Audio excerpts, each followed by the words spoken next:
Alright, here we go. So what we got here is the slave cylinder, the Hydramax slave cylinder from American Powertrain. I had an issue with mine. It lost the clutch the other night out driving. It broke the O-ring, and the O-ring went inside of the slave cylinder, and all the fluid leaked out of the back. I had no clutch. It was awful. So I had to order a new rebuild kit, and the rebuild kit is essentially 3 O-rings and a couple fittings for the Ford CFO 3001 RBK. For GM, which they are different O-rings for GM, it's CAGM. On the GM one, it has 2 of the same size O-rings. So you have one large and then 2 that are the same size, which is this one. So in order to get this out, it's just like a brake caliper.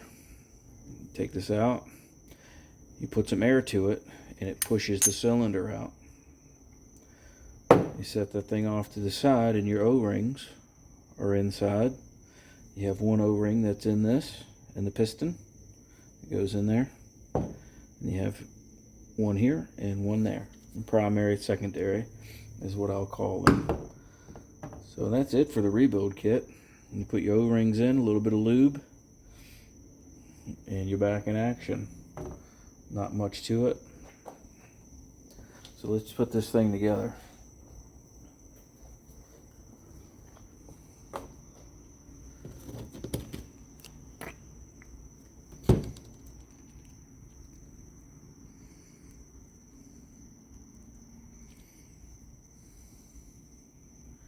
Just something on there. You probably use a little Vaseline or something if you'd like. I'm going to use engine assembly lube, just a light coating. Let's lay this first O-ring in place. Should be the right one. We'll see.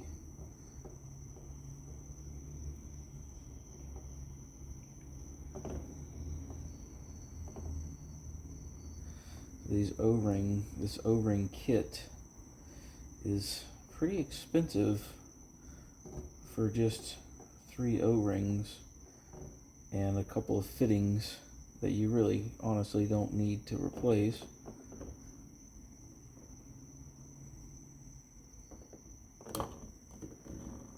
Come on, roll on in there.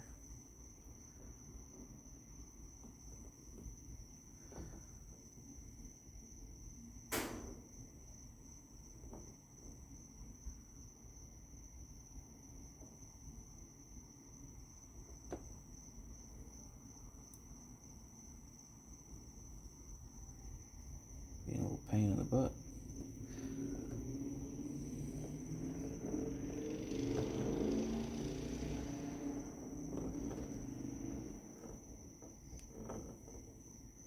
Almost had it.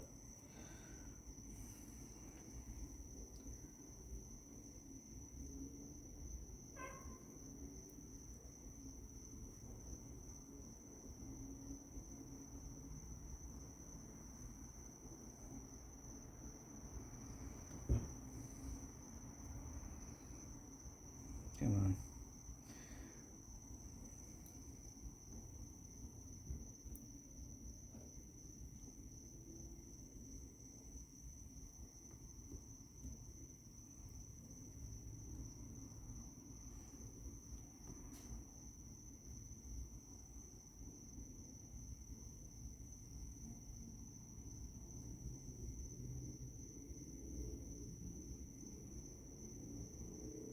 So the next one I am going to leave dry, and I will lube it when I put it back in. Is getting your fingers in here. This slippery O-ring is a little bit of a pain in the butt.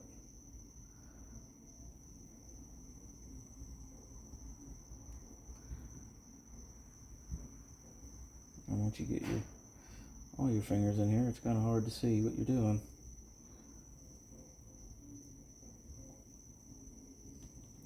It's just all over the place. There we go. That one's in there. Can't really see down in that bore very well. So there's your primary one. Let's put this one in. I may have that backwards, the first one. Yeah, so that one fell right into place.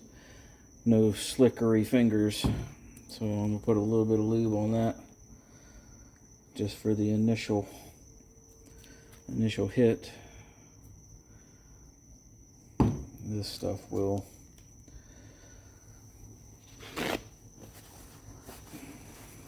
just might be a problem. A little extra in there, get it out of there. Alright, so here's your piston. There's another groove in here for another O-ring. So this one sits on the input shaft of your transmission. And you just push that one in there. See, nice. In there beautifully. Put a little lube on that. This one rides on the input shaft. So we'll slick this up just a little bit. Just a dab will do you. And then in theory, this should just push back together like so. And other than replacing these fittings, they give you new O-rings for those fittings as well. Other than replacing those O-rings, that's it. You can't replace this. The bearing itself is not replaceable, but this one feels good, sounds good. There's no wobble to it or anything. So pretty simple to rebuild your Hydramax by American Powertrain. Not a bad deal. Not a bad deal, but $37 for 3 O-rings and a couple fittings is a bit ridiculous if you ask me. Alright everybody, thanks for watching, I appreciate you.